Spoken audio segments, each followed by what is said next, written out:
Hello, Davawenyos. I am about to taste Joy Tabanao's Korean sandwich.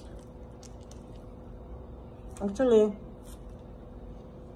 dalawa na ako nila gahapon, pero it's very satisfactory gid kay iyang lasa nga naman. Kay puno gid siya puno gid siya laman. Puno siya og what's this called?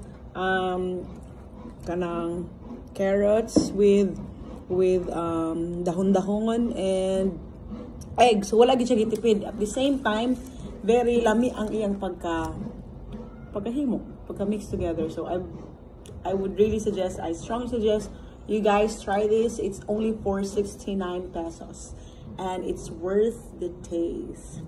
So bili na. Lami gid siya, promise, lami gid siya.